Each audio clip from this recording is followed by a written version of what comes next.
నమస్తే, welcome to our channel. Jaganmohan Reddy London వెళ్ళొచ్చాక కొత్త మాటలు కొత్తగా మాట్లాడుతున్నారు. ఇక మీదట జగన్ 2.0ని చూడబోతున్నారు అని చెప్పి ఆయన ఒక సందేశం అయితే మరి ప్రజల్లోకి పంపించడం జరిగింది. మరి 1.0లో నేను ప్రజల కోసం పనిచేశాను, ఇప్పుడు 2.0లో నేను కార్యకర్తల కోసం పనిచేస్తున్నాను. టీడీపీ కూటమి గవర్నమెంట్ కావాలని చెప్పి వైసీపీ కార్యకర్తలను ఇబ్బంది పెడుతోంది. ఇలా ఇబ్బందులు పడే వాళ్ళు ఎవరైతే ఉన్నారో ప్రతిపక్షంలో ఉన్నప్పుడు ఇవన్నీ కామన్. ఎవరికి బాధ అనిపించినా నా కథని గుర్తుకు తెచ్చుకోండి అని చెప్పి జగన్మోహన్ రెడ్డి గారు నిన్న కొన్ని వ్యాఖ్యలు అయితే మరి వాళ్ళ కోఆర్డినేటర్స్తో అలాగే కార్యకర్తలతో చెప్పడం జరిగింది. అసలు ఎందుకు జగన్మోహన్ రెడ్డి గారు మరి ఇలా కొత్తగా బిహేవ్ చేస్తున్నారు? మరి 1.0లోనే మనం చూసాము రాష్ట్రం 20 ఏళ్ళు వెనక్కి వెళ్ళడం. ఇక 2.0 అంటే మరి ఆ సొంత పార్టీ వాళ్ళే భయపడుతున్నటువంటి పరిస్థితి. మరి ఆయన మాటలను అటు పార్టీ కార్యకర్తలు ఇటు ప్రజలు ఎలా తీసుకునే అవకాశం ఉంది? ఇలాంటి విషయాలు తెలుసుకుందాం. మనతో పాటు ఉన్నారు senior political analyst Madhusudan Reddy గారు. నమస్కారం అండి.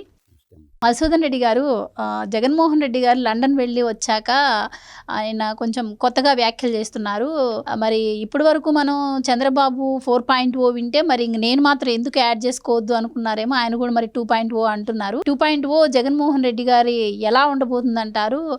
ఇప్పుడు కొత్తగా ఆయన ఏదో ప్రజల కోసం ప్రజలను దృష్టిలో పెట్టుకొని నేను గతంలో పాలన చేశాను, ఈసారి కార్యకర్తలకు ఇంపార్టెన్స్ ఇస్తున్నా అంటున్నారు. ముఖ్యంగా విలువలు విశ్వసనీయత చాలా ముఖ్యము, నేను ఎప్పుడు అవి పాటించాను, ఇక మీదట కూడా అవే పాటిస్తాను అంటున్నారు. సో ఏంటి ఆయనలో ఈ మార్పు? అసలు ఎందుకు ఇలా కొత్తగా మాట్లాడుతున్నారు జగన్మోహన్ రెడ్డి? ఏం చెప్తారు మీరు? ఇప్పుడు 2.0, 1.0 ఆయన అంట, మోడీ గారు 3.0, బాబు గారు 4.0. ఇవన్నీ చెప్పుకోవటానికి బాగుంటాయి. ఒక రోగి ఉమ్మేస్తే ఉమ్ము చుట్టూ ఈగలు ముసుకుంటాయి. నేనేది పాపిష్టి డబ్బు చుట్టూ మనుషులు ముసురుకుంటారు అనుకుంటా. బాగా గుర్తుపెట్టుకో జగన్మోహన్ రెడ్డి, ఈ డైలాగ్ నేను చెప్పిన డైలాగ్ మర్చిపోకు. ఒక రోగి ఉమ్మి వేస్తే ఉమ్ము చుట్టూ ఈగలు ముసురుకుంటాయి.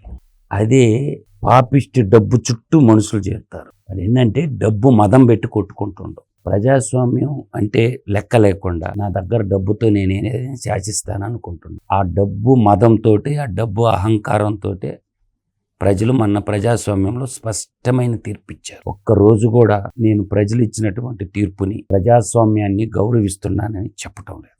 ఇప్పటికి చెప్పలా. కొన్ని రోజులు ఈవీఎంల మీద ఏడ్చాడు. వాడు ఆస్తులు అమ్మేదో ఇచ్చినట్టు నేనిచ్చానని చెప్తాడు. నువ్వు దోచుకున్నది ఎంత అని ప్రజలు అడిగితే దాన్ని చెప్పడు. సరే, ప్రభుత్వం ఏదైనా కావచ్చు, 99% నేను హామీలు నెరవేర్చాను అంటున్నాడు. బహిరంగ చర్చకి నువ్వు సిద్ధమా? ఎప్పుడు ఎక్కడొస్తావో రా. 99% హామీలని నువ్వు అమలు చేసింది నిజమైతే బహిరంగ చర్చకి సిద్ధమా? 99% హామీలు ఎక్కడ అమలు చేశాడు? 85% హామీలు నెరవేర్చాల జగన్మోహన్ రెడ్డి. కేవలం తనేదో ఉద్ధరించినట్టు చెప్పుకుంటాడు.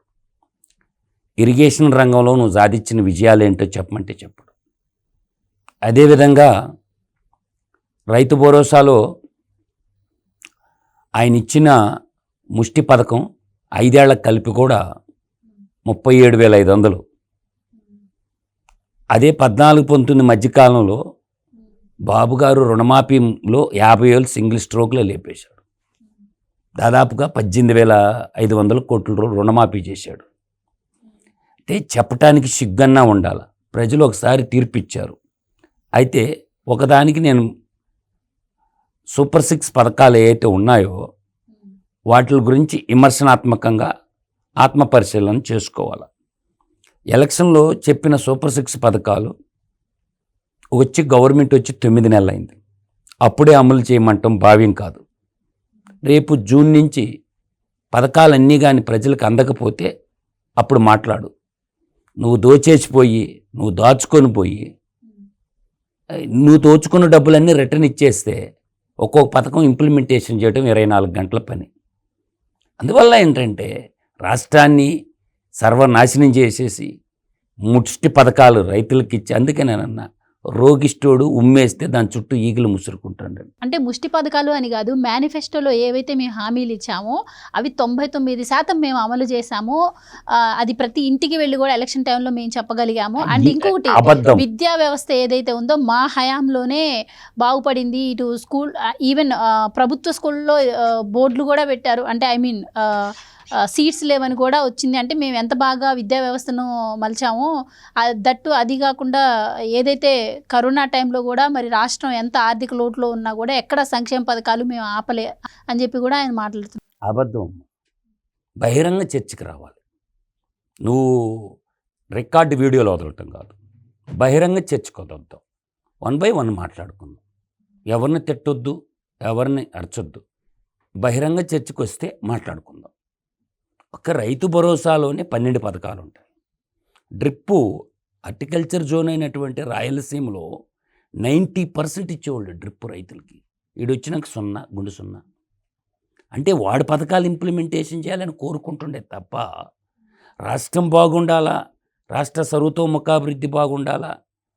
వాలంటీర్లు అంటారు. వాలంటీర్లు ఎవరు? నీ సైన్యమే కదా, నీ మోక సైన్యమే కదా. వాలంటీర్లు నీ మిడతల దండే కదా. అంటే చట్టబద్ధత ఎందుకు చేయలేదు?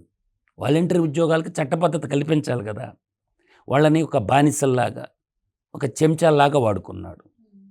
ఏ ఇంట్లో వాళ్ళు ఓటు మనకేస్తారు, ఎవరు మనకు ఓటేయరు, తద్వారా మనం తీసుకుందాము. అవి ఓట్లు ఎవడేస్తాడా ఎవడేయడా, దానికి ఒక రజాకారుల, జలగన్న రజాకారుల సైన్యం అన్నమాట. వాలంటీర్లు అనేది ప్రజాసేవకులు కాదు. జగన్మోహన్ రెడ్డి సాక్షి పేపర్ కొనుక్కోవటానికి పెట్టుకున్నటువంటి వాడు.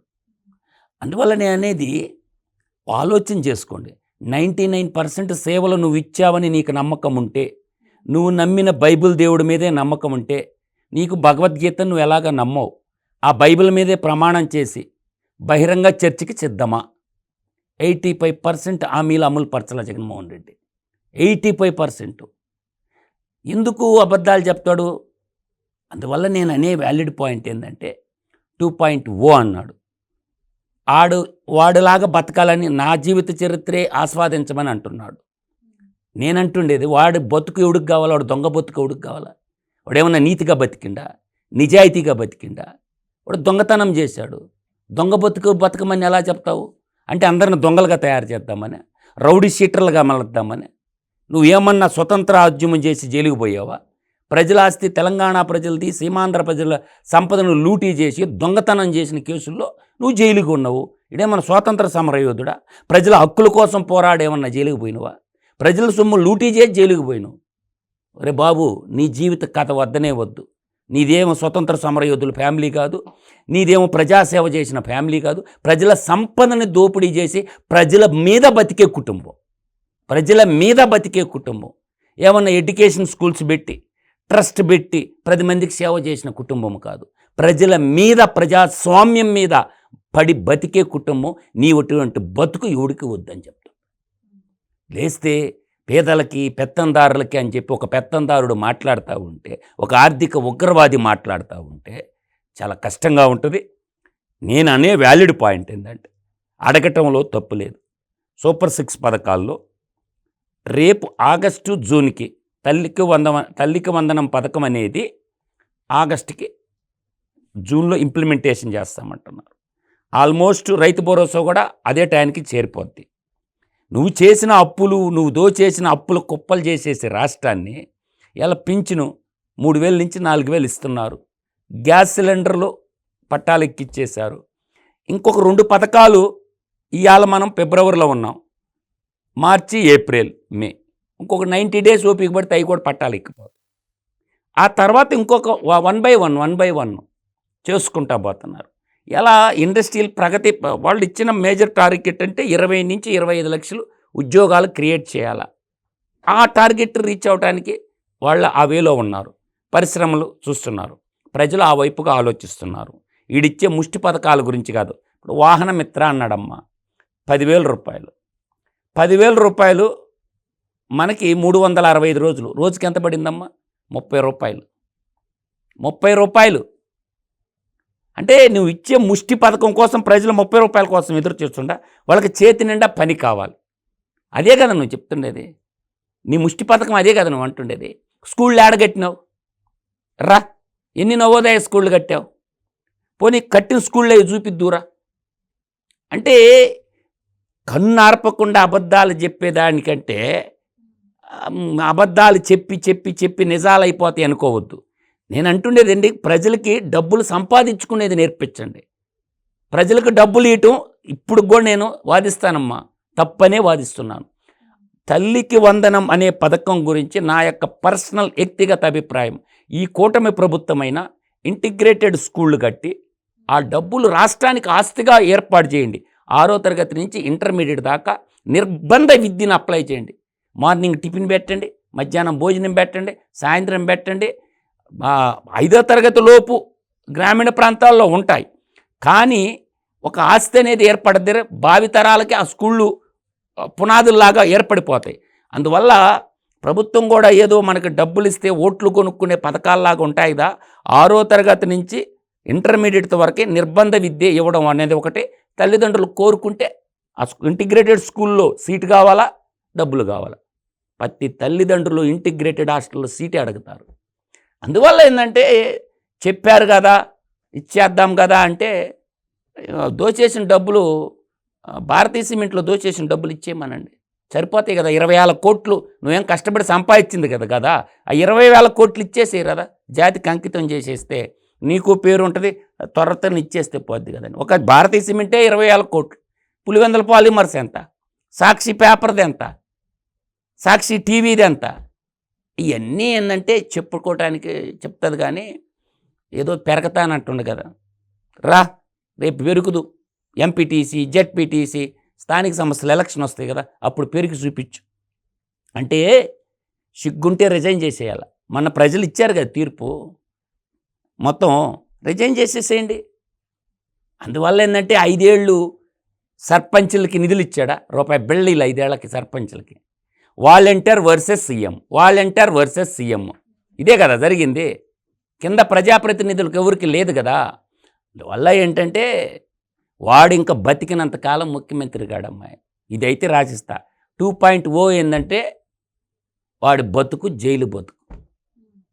1.0 వాడు కేసుల నుంచి తప్పించుకోవడానికి సీఎం పదవికి ఎక్కాడు. అది గమనించారు ప్రజలు.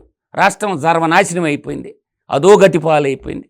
కాబట్టి ఇంకా 2.0 ఏంటంటే వాడి జీవితం శాశ్వతంగా కన్విక్టెడ్ పడిపోతాడు. ఈడీ సిబిఐ కేసులో జైల్లో ఉంటానని చెప్తున్నాడు. అందువల్ల ఏంటంటే కన్విక్టెడ్ పోయి వాడు ఇంక జైలు పక్షిగా మిగిలిపోతాడు. లెవెన్ రెడ్డి జైలు రెడ్డిగా మిగిలిపోతాడు. 2.0 అదే. వాడు కలలు కన అంటాడు కదా, అబ్దుల్ కలాం చెప్పాడు, కలలు కనండి, కలలు సాకారం చేసుకోమనండి. తొందరగా కన్విక్షన్ వేసేస్తే జడ్జిలు జైల్లో ఉంటాడు, 30 ఏళ్ళు పడుద్ది. 30 ఏళ్ళు అనేది ఏంది, పరిపాలన కాదు, వాడికి 30 ఏళ్ళు శిక్ష పడుద్ది, జైలు శిక్ష. లెవెన్ రెడ్డికి, జాన్ పాల్ రెడ్డికి, లెవెన్ రెడ్డికి 30 ఏళ్ళు జైలు శిక్ష పడుద్ది ఈడీ సిబిఐ కేసులు. అది వాడు చెప్తుండేది, ఇండైరెక్ట్గా అర్థం చేసుకోమంటుండ. వాళ్ళకి అర్థం కావటంలా, ఇది జలగన్న గొర్రెలకి.